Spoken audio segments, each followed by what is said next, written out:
The Australian Financial Review.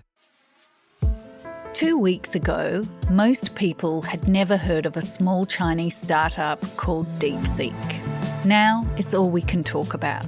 U.S. tech dominance is being threatened. Did you know what DeepSeek was before 12 or 18 hours ago? DeepSeek did it for cheaper in a couple of months with fewer chips.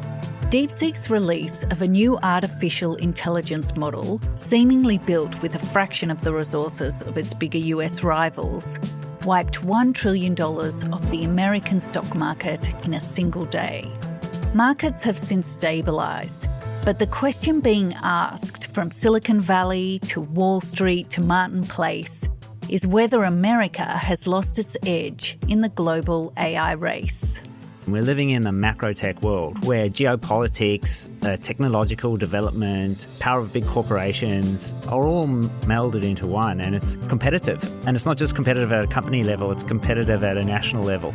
Today, senior reporter Jonathan Shapiro and technology editor Paul Smith on DeepSeek's breakthrough, why Australia has banned its use on government devices, and what this all means for US tech stocks, the Magnificent Seven that have been pushing markets to record highs. It's Thursday, February 6. Today's episode of The Fin is brought to you by IG.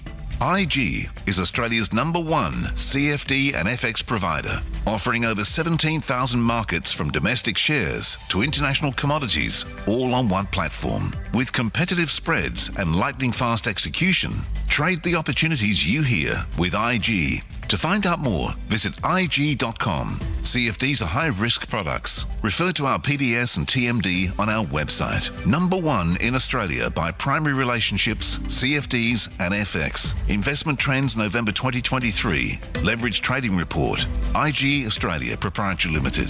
AFSL 515106. Hi Johnny, hi Paul. Thanks for coming on the podcast. Hi Lisa, thanks for having us on. Thanks for having me. Paul, with the release of its latest AI model, Chinese company DeepSeek upended the tech industry and caused the biggest one-day loss in the history of the US stock market. But we know very little about this company. Tell us about DeepSeek and how it became an overnight sensation. Well, it's actually right to call it an overnight sensation for us here in Australia. It was founded by a guy called Liang Wenfeng, who is 40 years old and a bit of a man of mystery. A Chinese tech entrepreneur with a quirky hairstyle and a vision to rival Silicon Valley is making headlines worldwide. Put it all together, and Liang is likely worth at least $1 billion, making him the latest founder to mint a fortune from AI. He was born to a family of teachers, relatively poor area of China in the southern province of Guangdong. Reportedly a very gifted student, plenty of claims about his brilliance, including studying at a top Chinese university in Hangzhou. It was there that he started looking at the field of artificial intelligence. Remember, Hangzhou was where Alibaba first started, was always at the forefront of internet technology in China, was kind of considered like the Chinese version of Amazon when it first came out, and now that's obviously gone into AI as well. After university, he set up an investment group which uses quantitative investing models, and this has evolved into a hedge fund called High Flyer, which pitches itself as an AI-powered hedge fund and has over $20 billion under management, using AI models to choose its investments, basically. And now he spun off DeepSeek as a separate AI company in 2019, when he was basically saying he was doing it to improve High Flyer's algorithm. And in 2023, it became a separate company in its own right.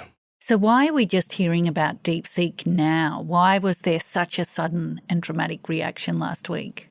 Well, it's all to do with the launch of its reasoning model. It was actually around and known about in the industry for a while longer. It released its first AI models towards the end of 2023 and caused a bit of fuss in the Chinese AI industry because it had lower costs for its V2 chatbot model, and actually caused a price war amongst Chinese AI companies back then as well. Alibaba reduced the price of its Qianlong model by 97% at the time, just because it had to compete with the new low price from DeepSeek. But the R1 model that was released on January the 20th is what's caused all the current fuss about it and sort of shocked people in the West because it showed performance that was on a par with OpenAI's O1 reasoning model. Now, DeepSeek's paper said it cost less than $6 million to train, which is a fraction of the cost of OpenAI's and with much less computing power. When we've heard talk of all these other large language models, it's been in terms of hundreds of millions of dollars, not six. So you can see why it made such a reaction. So, Johnny, DeepSeek releases this new advanced model that can compete against ChatGPT. Let's look at what happened last week when the announcement hit the market. $1 trillion was wiped off the market capitalization of US-listed tech firms. Run us through the dramatic day, which I think was Australia Day, yes, and explain where the markets have settled. To really understand it, I guess you've got to understand the darling US stock, the company that powered all the share market returns of 2024. NVIDIA. And that's, yes, NVIDIA. Now, NVIDIA is a fascinating company. It's been around for quite a while now.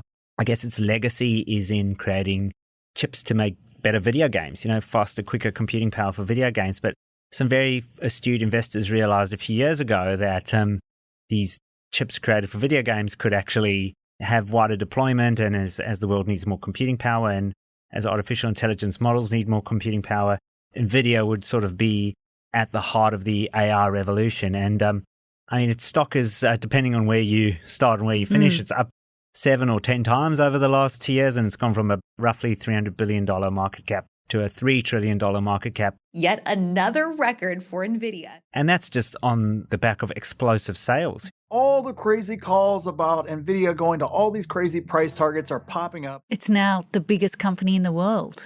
Yeah, it's surpassed Apple. It's about $3 trillion, and it's the leading light of the so-called Magnificent Seven, which includes Apple, Meta, Alphabet, Microsoft, Amazon, and Tesla, and they all, to varying degrees, have a stake in this AR future, and investors are betting on these massive companies that have a combined market cap of about $16 trillion, which just dwarfs any traditional sector like real estate, banking. If you plot the market caps, tech just absolutely dominates the stock market, and these big tech companies have gone up about 8 times in 10 years. So if you sort of were a fund manager that were trying to pick stocks and you didn't own NVIDIA, you got left behind. So with that in mind, talk us through what happened last week. Well, Lisa, it really was quite dramatic. There were a few of us skeleton staff in the office on Australia Day, just getting the paper ready for Tuesday, and we just started to see these big, ugly red downward dropping lines for the NASDAQ. And all the commentary was that it related to DeepSeek, and became quite apparent what the issue was, which is that this DeepSeek model just required way, way less cost and chips to do what the US models were doing. And the market cottoned on very quickly how dramatic and significant DeepSeek's creation was. So what we saw on Australia Day was the futures getting prepared for the Monday, and then the Monday was absolutely brutal. NVIDIA stock fell 17%. 17%, yeah. Wiped out $600 billion of value, which would be about, I think, a third of the whole entire Australian share market. All right, well, the market's lost in deep thought over DeepSeek. 12 hours ago, NVIDIA was the most valuable company on America's stock market. $1 trillion wipeout. This is a absolute challenge to the supremacy of NVIDIA and the high-end chips. By the end of the day, even the new US President Donald Trump weighed in on the issue almost to soothe the nerves of investors. He called it a wake-up call for America and American tech. The release of DeepSeek AI from a Chinese company should be a wake-up call for our industries that we need to be laser-focused on competing to win, because we have the greatest scientists in the world. So obviously the news about DeepSeek was at face value very bad for NVIDIA. It basically showed that DeepSeek could do the same calculations in complex models with about 1/8 of the NVIDIA chips required for larger models.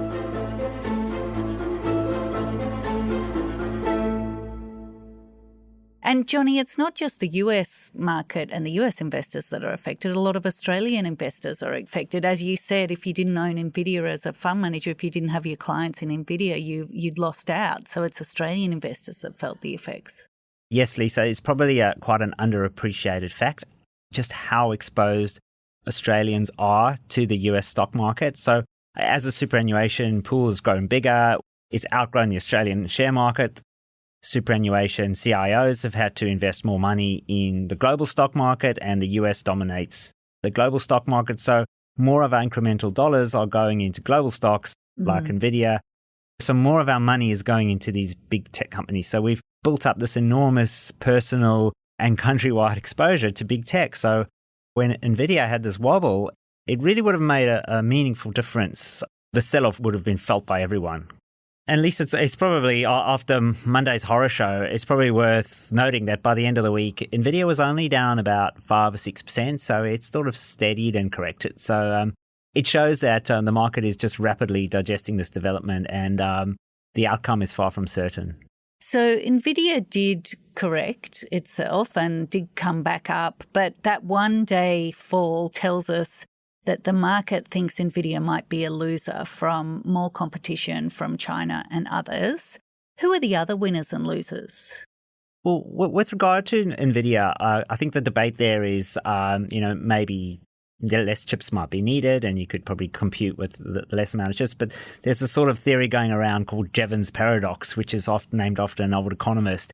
And it's basically means that if the costs come down, these chips might be more prevalent and they actually might land up selling more and making more money. So I think the market sort of pivoted to that idea as maybe that this all could work out for NVIDIA.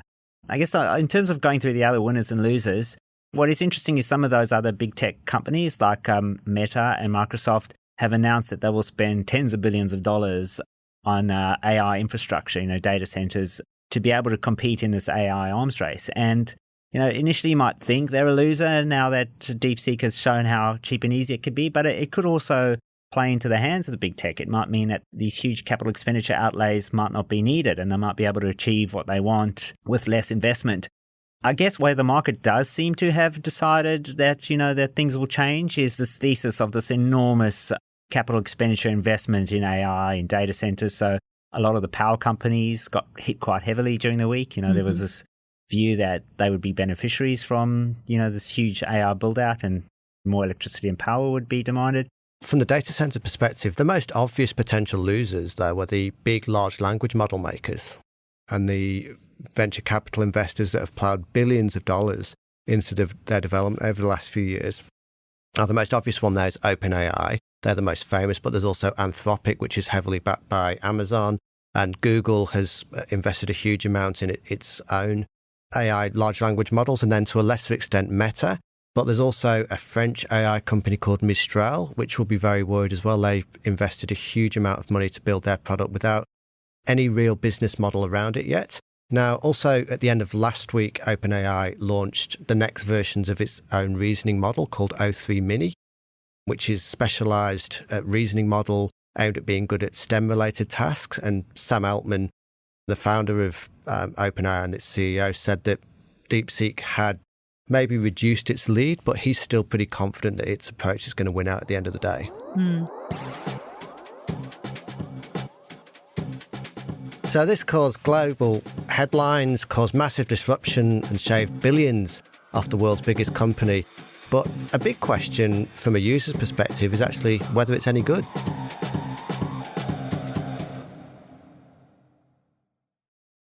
Today's episode of The Fin is brought to you by IG. IG is Australia's #1 CFD and FX provider, offering over 17,000 markets from domestic shares to international commodities, all on one platform. With competitive spreads and lightning-fast execution, trade the opportunities you hear with IG. To find out more, visit IG.com. CFDs are high-risk products. Refer to our PDS and TMD on our website. #1 in Australia by primary relationships, CFDs and FX. Investment trends November 2023. Leverage trading report. IG Australia Proprietary Limited. AFSL 515106.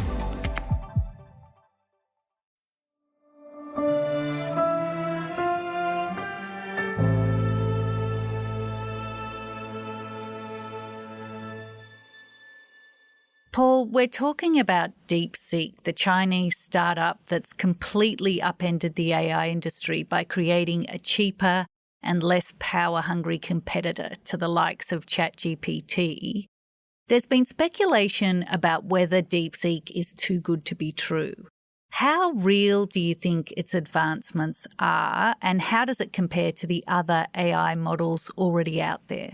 Now, this is a very difficult question to quantify quickly, but there is plenty of speculation there that DeepSeek has claimed more than is actually genuine in terms of just how much it's advanced in terms of power use and capability.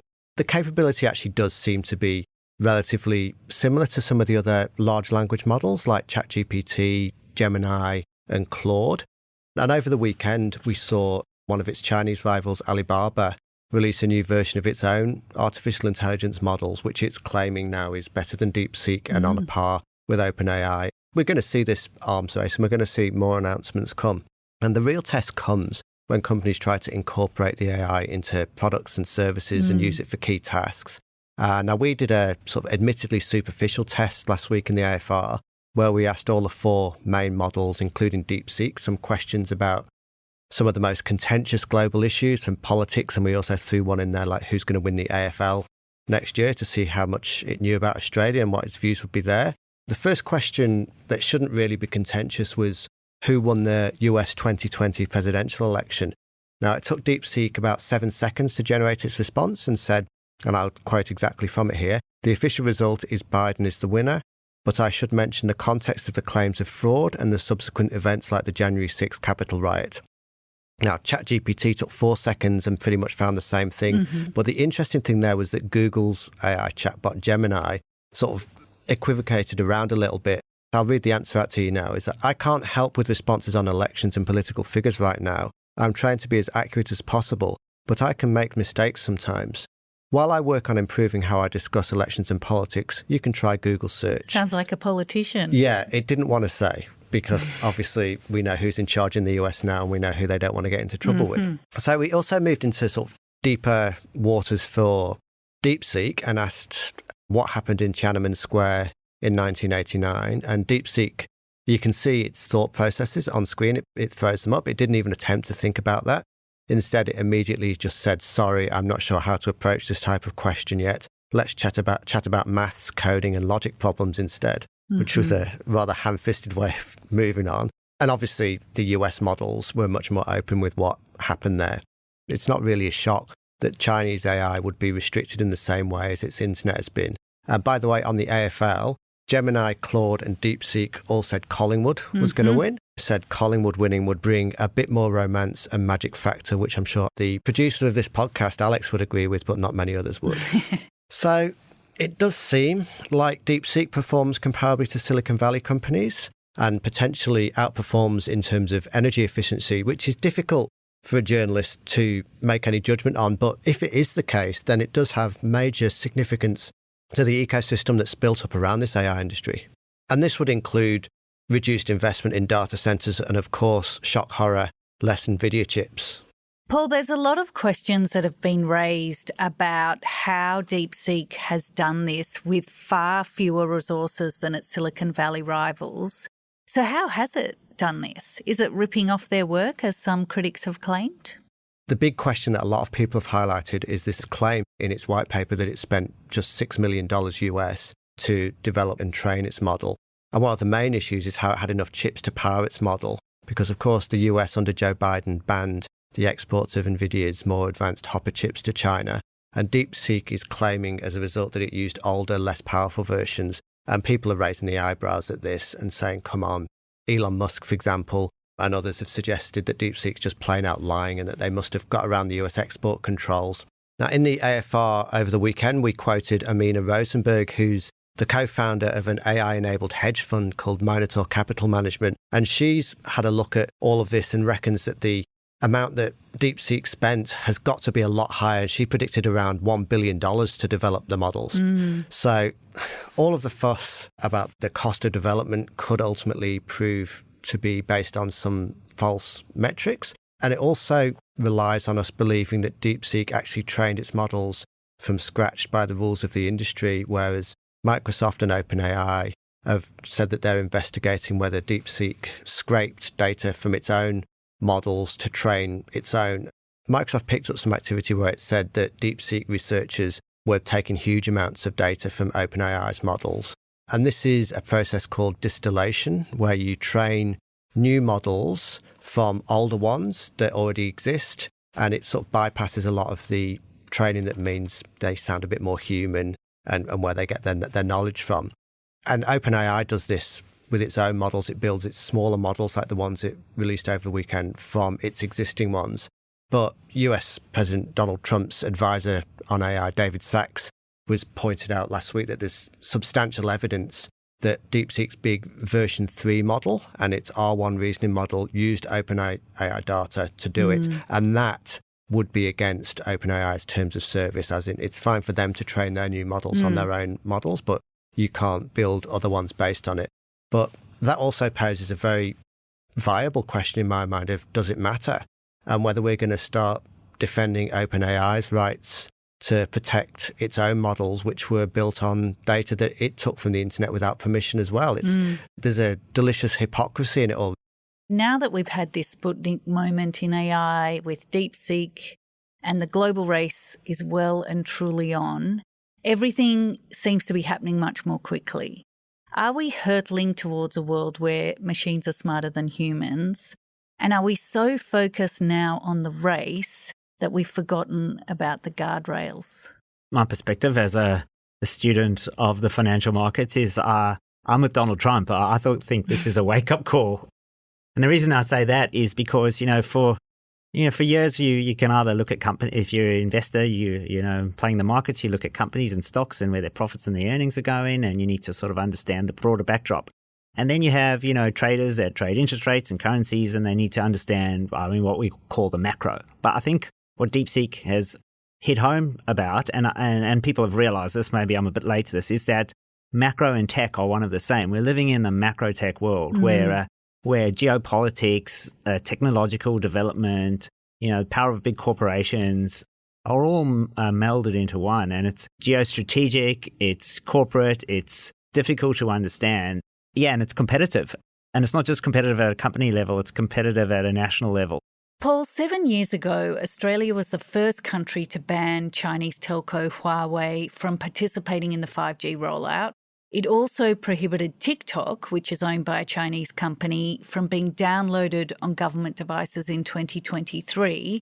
And this week, it's followed up with a similar ban for DeepSeek. What's the government done and why is it so concerned? Well, you're right, Lisa. Tony Burke, the Home Affairs Minister, came out fairly quickly after the fuss about DeepSeek last week and said, look, we're not using it on any government devices, any government systems. And that really does just echo the stance it took on Huawei and the stance it's taken on TikTok. And they're just basically saying that if you're using these services, we've got to assume that China is watching and harvesting the data in some way. And I've spoken to a few cybersecurity experts since that decision was taken, and they largely agree that you better just not engaging with it, the cybersecurity risks of dealing with anything that has links to the Chinese Communist Party, you're best steering clear. The thing that I find really interesting, Lisa, is the different attitude that people take towards using technology in their personal lives and what the government is assuming that we're all worried about with these bans. Because let's not forget that last week, DeepSeek was the most downloaded app in the world. It was way out on top of the charts. And we had some figures from a cybersecurity company called Netscope saying more than half the businesses that it uses around the world had downloaded and tried DeepSeek in some way last week. So people want to have a play around with this stuff and don't necessarily worry about it as much as the government departments that, by the nature of their work, I guess, have to be a little bit more circumspect about this kind of thing. I spoke with a guy last week called Chris O'Connor, who runs a company called Atom Ethics, which is a data training company, works with some of the AI companies for those. And he was saying that Australians actually need to be careful what data they hand over to any of the large language models, not just the Chinese ones, so ChatGPT or any of the other big US ones. It's an issue where you can talk till you're blue in the face about whether people care about privacy anymore, worry about their data. But the government in banning DeepSeek is just sort of putting it all off the table and saying, look, if we can't use it, then it can't cause us any damage. Johnny, I wanted to ask you, the markets have settled down since that one-day dive last week, but investors are still trying to work out what DeepSeek means for the longer run. Do you think AI is an irrational bubble? Have investors got ahead of themselves, and are the Magnificent Seven, as we call them, overvalued? Well, Lisa, my personal view is you always have to respect the market. It's easy for people from the outside to say that the market's foolish or got carried away. But I guess after like 10 or 15 years of watching, we used to call them the FANGs, Facebook, Apple, it was Netflix at the time. I guess that's been replaced by NVIDIA. And, we kept on sort of waving our fists in the air and saying that these things were overvalued and there was speculation and we were all captivated by tech. Yet they went up and up and up. And the reason they went up and up and up is because they made so much money. They were so profitable and their margins were high. And now their dominance is indisputable. A lot of big companies in the past would have been constrained by antitrust regulations, but not big tech. They've become enormous. And now the next leg is AI, and they're all investing in AI. And there are very few companies that could have invested the amount of money, like the tens or hundreds of billions of dollars, in AI in a time when interest rates are high. But the big tech companies, the Magnificent Seven, were generating so much cash that for them, like, they were immune to interest rates. They could go and invest in AI. And all the comments from the CEO of Google and Mark Zuckerberg of Meta was that there's a bigger risk that they don't invest in AI and they're left behind. From a risk-reward basis, they felt that they needed to make sure that they weren't left behind in the AI arms race. So I think AI is very real. There's certainly a lot of enthusiasm. There's some evidence that it's already working. Like some travel companies are saying they're getting a higher return on investment. We've all seen and used these models and appreciated the power of them. So I think it would be foolish to dismiss it as a speculative bubble. I guess where there does seem to be a compelling case where things have gotten over the top or extreme is maybe this argument of US exceptionalism. Everyone's herded into US stocks and Chinese tech companies have been left behind, and like an enormous gap in valuation has opened up between them. So maybe if we compare those two, there's probably a case to be made that, that investors have got a little exuberant. But I do think it's a bit premature to sort of write off this DeepSeek development as something that's really going to dent and unwind this enormous amount of money that's gone into these big tech companies. So it's a game changer, but we're not quite sure how the game has changed. Thanks, Johnny. Thanks, Paul. Thanks, Lisa. Thank you, Lisa.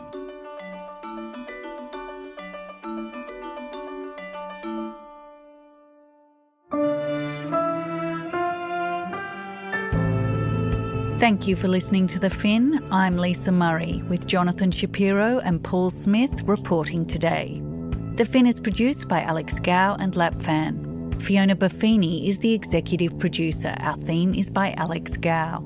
If you like the show and want to hear more, follow us wherever you get your podcasts and consider rating and reviewing us, as it helps others find us. For more stories about markets, business and power, subscribe to the Financial Review at afr.com/subscribe. See you next week.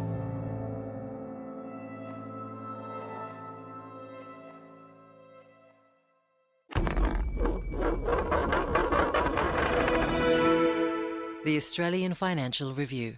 Today's episode of The Fin was brought to you by IG. IG is Australia's #1 CFD and FX provider, offering over 17,000 markets from domestic shares to international commodities, all on one platform. Visit IG.com. CFDs are high-risk products. Refer to our PDS and TMD on our website. #1 in Australia by primary relationships, CFDs and FX. Investment trends November 2023. Leverage trading report. IG Australia Proprietary Limited. AFSL 515106.